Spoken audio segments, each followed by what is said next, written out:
देते हैं आज के रात्रि के समय एक बार फिर प्रभु हम आपके पास बैठ सके और खुदा हमने आपकी आराधना किया। खुदा हम आपका धन्यवाद देते हैं।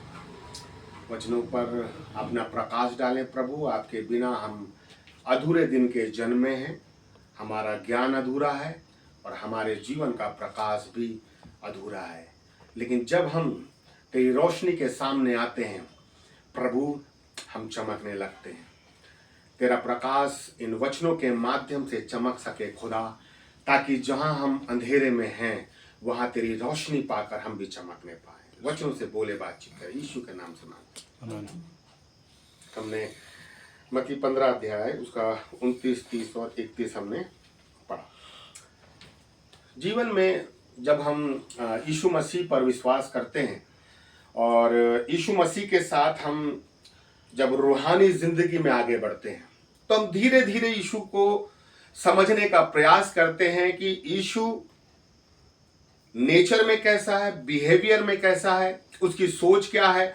और अभी भी हम यीशु मसीह को समझने का प्रयास करते हैं, क्योंकि कई चीजें हम जानते हैं यीशु मसीह के बारे में, लेकिन अभी भी वचनों के थ्रू हम यीशु को और भी गहराई से समझने का प्रयास कर रहे हैं, क्योंकि यीशु परमेश्वर का पुत्र इतना गहरा है कि हम ऊपर ऊपर से यीशु को समझ सकते हैं, लेकिन धीरे धीरे जब हम यीशु के साथ बने रहते हैं, उसकी गहराई में जाते हैं, तो यीशु का नया नया स्वभाव, नई नई बातें, नया नया प्रकाशन और उसके दिल में रखी हुई पूरे भारत के लिए और तमाम दुनिया के लिए योजनाएं समझ में आने लग जाती है।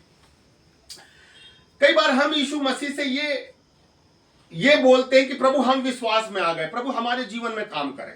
हम परमेश्वर के दृष्टिकोण से हम अपने जीवन में और जो विषय हमारे पास आते हैं प्रार्थनाओं के, तो हमें ऐसा लगता है कि प्रभु आप काम करें, प्रभु आपको काम करना चाहिए, खुदा ये इतना परेशान है। ठीक है, तो ये हमारा दृष्टिकोण है कि परमेश्वर यहां पर काम करे, परमेश्वर पहल करे। और कई जगह पर परमेश्वर जो है वो पहल करता भी है, चंगाई भी देता है और छुटकारा भी देता है। लेकिन हम लोग क्या उस डॉक्ट्रिन को पकड़े रहते हैं कि हाँ परमेश्वर पहल करता है, ठीक है, और वो हम ये कोशिश करते हैं कि हर बार खुदा किसी व्यक्ति के जीवन में वो खुद पहल करे और परमेश्वर काम करे।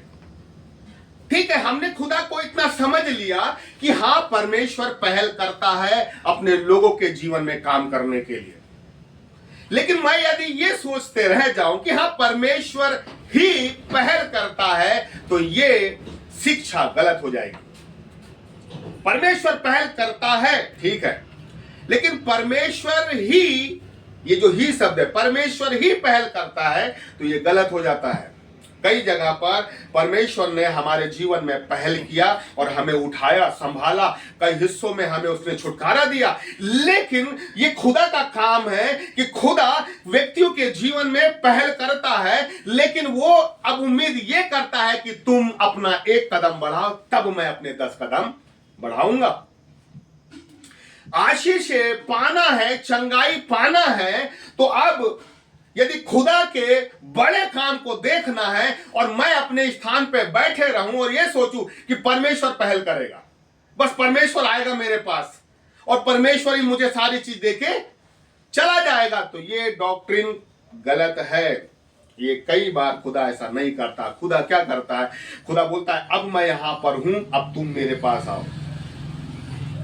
हमारा परमेश्वर, अब मैं यदि खुदा को जान जाऊंगा कि इस स्थिति में ना परमेश्वर मेरे पास चल के आकर मुझे आशीष नहीं देगा, तो यदि मैं खुदा को जानता हूं तो उस समय मैं खुदा को अपने पास नहीं बुलाऊंगा। मैं समझ जाऊंगा कि यहां पर परमेश्वर मुझे अपने पास बुला रहा है।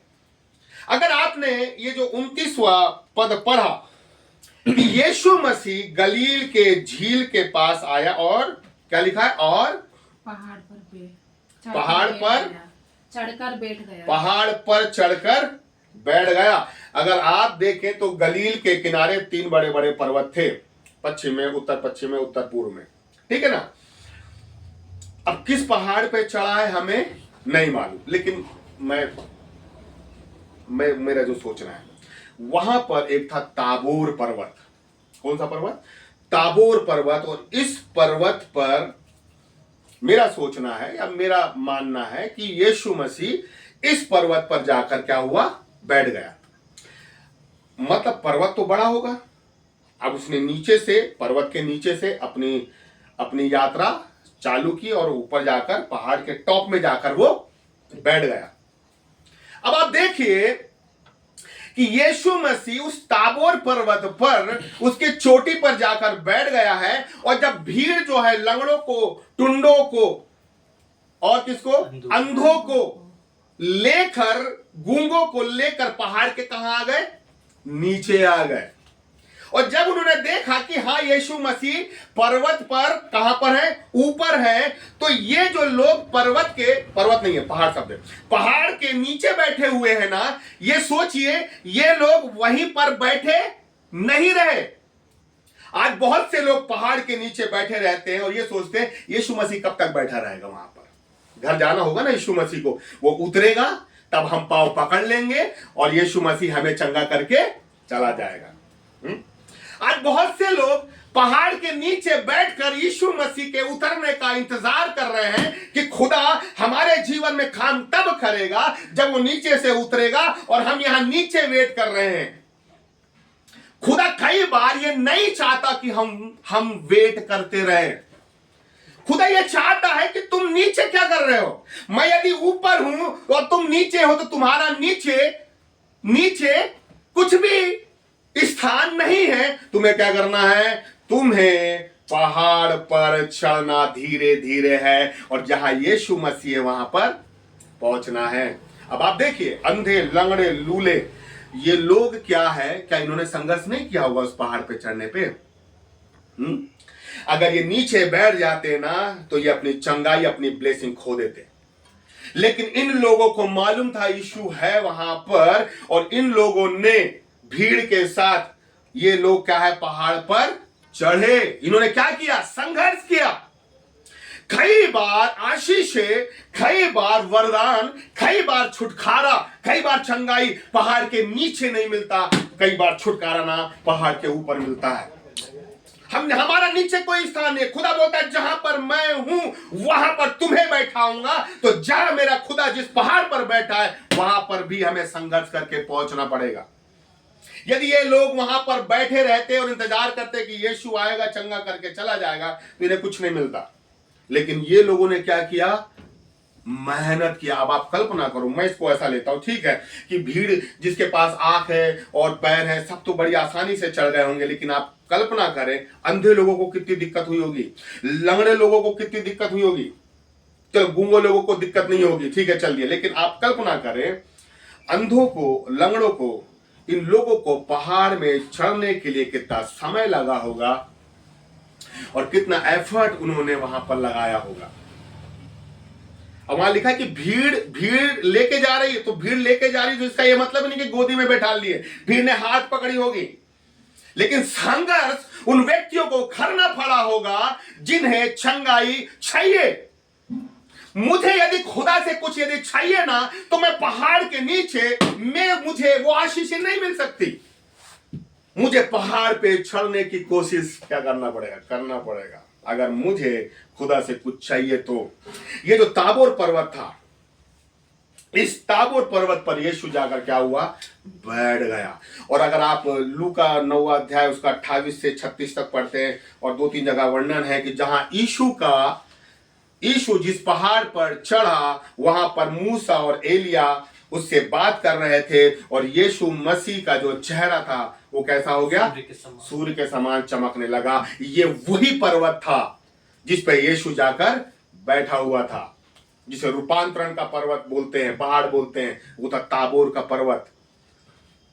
आप जिस पहाड़ पर बैठे हैं, जिस पहाड़ पर आप अपनी सेवा कर रहे हैं, जिस पहाड़ पर बैठकर आप काम कर रहे हैं, जिस पहाड़ पर बैठकर आप प्रार्थना कर रहे हैं, वही पहाड़ आपके लिए रूपांतरण का पहाड़ बन जाएगा। जिस कमरे में बैठकर मैं खुदा के साथ बैठकर एक संघर्ष कर रहा हूं, खुदा से पाने की आशीष की मैं घोषणा कर रहा हूं, खुदा के साथ बैठकर, खुदा के पांव को पकड़कर मैं खुदा के साथ संघर्ष कर रहा हूं। मेरे प्रियो, हमारा प्रार्थना का कमरा रूपांतरण का कमरा बन जाता है। लेकिन उसके लिए मैं यदि बैठे रहूं खुदा से और मैं बोलूं कि प्रभु तू आए और बस प्रभु मेरे जीवन में काम करके चला जाए, एग्जाम भी उसी व्यक्ति की निकलती है जो तैयारी करता है, मेहनत करता है। अगर मैं ये सोचूं, मैं तो यही सोचा था प्रभु मेरे को नौकरी लगा देगा, बस मैं फॉर्म भरता था, बस एग्जाम देने भी जाता नहीं तो सोचता था हाँ प्रभु दे देगा। हमें अपनी सारी क्राइटेरिया को फुलफिल करना है, तब खुदा अपनी क्राइटेरिया को फुलफिल करता है। हम अपना घोड़ा तैयार नहीं करते और खुदा को बोलते प्रभु मेरे घोड़े को अच्छा दौड़ा।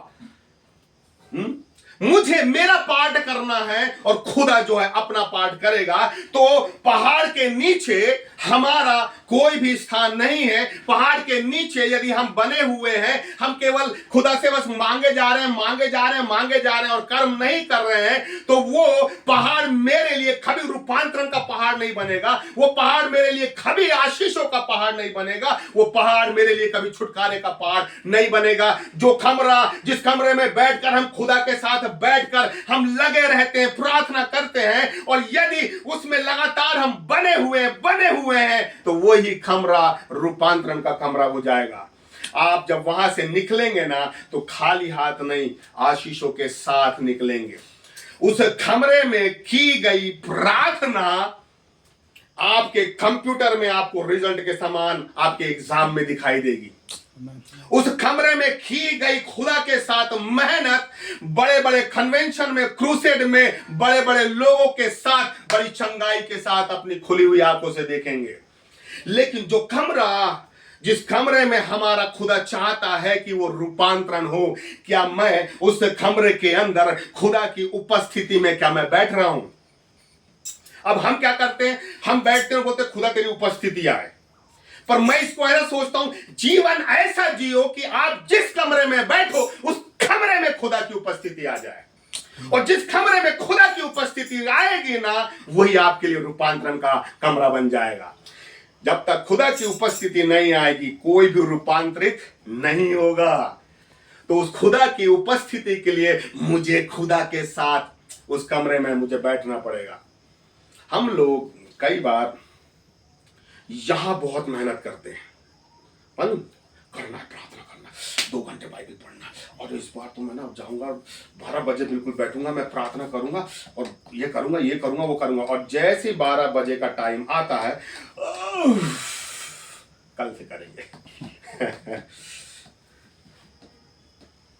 परमेश्वर आपके साधारण से जीवन को उस प्रार्थना के कमरे के माध्यम से खुदा में रूपांतरण करना मांगता है। लेकिन जब हम यहाँ बहुत मेहनत करते हैं, हम सोचते बहुत हैं प्रभु में ये करेंगे, वो करेंगे, ये करेंगे, लेकिन जब हम नहीं करते हैं तो हम धीरे धीरे संसार में फिर से वैसे के वैसे रूपांतरित होने लग जाते हैं। और हमारे स्वभाव में, हमारे नेचर में, हमारे बोलचाल में फिर संसार की झलक दिखाई देने लग जाती है, क्योंकि हम संसार के हिसाब से रूपांतरित होना चालू हो गए। जो प्रार्थना अपने कमरे में नहीं करेगा, वो संसार के लोगों के जैसे, वो पहाड़ के निचले वाले स्थान में जैसा खुदा के पास आने से पहले जो उसकी कंडीशन थी, वो वैसा रूपांतरित होता चला जाएगा। लेकिन यदि मैं उस प्रार्थना के पहाड़ में, यदि मैं उस पहाड़ पे चढ़कर मैं खुदा के पैरों में बैठकर मैं अगर लगा हुआ हूं, 1 दिन, 2 दिन, 10 महीने, 1 साल, लेकिन एक समय ऐसा आएगा कि मेरा जीवन रूपांतरित हो जाएगा। मैं खुदा की जो इतने लंबे समय से बाट जो रहा था, उस कमरे में मुझे वो आशीष मिल जाएगी। आपका छोटा सा कमरा, आज जैसे मैंने एक प्रार्थना का कमरा तैयार किया है, लेकिन अगर मैं खुद अपने जीवन में देखूं, यदि आप अपने जीवन में देखें, कितने लोग हैं, चलो हमारा कमरा तो घर के ऊपर ही नीचे दाएं बाएं, पहाड़ तो बहुत ऊंचा होता है, कितने लोग हैं जो समय पर अपने प्रार्थना के कक्ष में पहुंच जाते हैं। सोचो अगर पहाड़ होता तो हम 1 महीना तो बहुत कोशिश करके चढ़ भी जाते, और मेरे को लगता है 11 महीने खुद ही बोलते यीशु अब तू यहीं से गुजरेगा तो भाई आ जाना, मच्छी ले लेंगे यहीं से, अपन यहीं खा के निकल जाना। कितने बार हम पहाड़ चढ़ पाते हैं। अब इसको ऐसा सोचो कि हमारा प्रार्थना का जो कमरा है या जिसे हम प्रार्थना करते हैं, कितने लोग अपने प्रार्थना के कमरे तक प्रार्थना के लिए पहुंच पाते हैं। अपने कमरे में हम पहुंचते तो हैं पर बहुत सारे कामों को लेकर, लेकिन प्रार्थना के लिए कितने लोग प्रार्थना के कमरे में पहुंच पाते हैं। उसके लिए हम यहां से बहुत मेहनत करते हैं, यहां से करते हैं, यहां से करते हैं, लेकिन मेरे प्रियो हम उस प्रार्थना के कक्ष तक नहीं पहुंच पाते। लेकिन मुझे यह जरूरत है कि जो समय मैंने अपने जीवन में बांधा था कि यह समय मेरा और मेरे खुदा के साथ प्रार्थना का है, तो उस मेंटलिटी के साथ मुझे उस कमरे में पहुंचना पड़ेगा। क्योंकि जब मैं ये सोचता हूं कि यदि मैंने 12 बजे, रात के 12 बजे का समय मैंने सोच के रखा है, तो मेरे प्रियो मेरी उस सोच में खुदा भी है। और मैं आपको बताऊं, जैसे दिन भर हम बेचैन रहते हैं 12 बजने के समय का, वैसे खुदा भी 12 बजने का इंतजार करता है कि मेरा बच्चा आएगा। और आप सोचिए कि कितने समय से हम प्रार्थना के कमरे तक नहीं पहुंच पाए प्रार्थना करने के लिए। और अगर पहुंच भी रहे हैं तो 15 मिनट 20 मिनट, ना प्रभु का मन भर रहा है ना हमारा मन भर रहा है, हम खाली पेट जा रहे हैं, थोड़ा सा भर के वापस आ रहे हैं। अब आप सोचिए ऐसे में रूपांतरण कैसे होगा, ट्रांसफॉर्मेशन कैसे होगा, वो चेंज कैसे होगा, वो सूरज के समान वो ज्योति चमकेगी कैसे।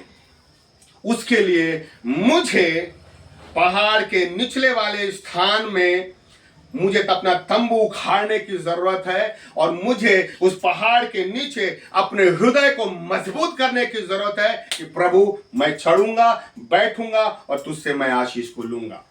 जब तक हम जीवन में इस बात के निर्णय को नहीं लेंगे कि प्रभु अब मेरा ये समय बिल्कुल तेरा ही समय है और इसी समय में मैं बड़ी बड़ी आशीषों को अपने झोली में बटोर के लेके जाऊंगा, तो प्रभु मुझे विश्वास है कि जब हम तेरे पास आते हैं ना, तो तू हमारे मुंह को काला नहीं होने देता। तो प्रभु मेरा परमेश्वर ये चाहता है कि तुम यदि मेरी रोशनी में रहोगे तो मेरे मुख का प्रकाश तुम्हारे मुख में चमकता रहेगा, और तुम जब दुनिया में जाओगे ना तो यही रोशनी अलग दिखाई देगी। लेकिन यदि मैं 1 महीने से खुदा के पास नहीं गया हूं तो मेरी जो खुदा की रोशनी मेरे चेहरे में चमक रही है वो चमकना कम हो जाएगा। इसलिए खुदा कह रहा है हर दिन आकर मेरी चमक को ले लो, हर दिन आकर मेरी रोशनी को ले लो।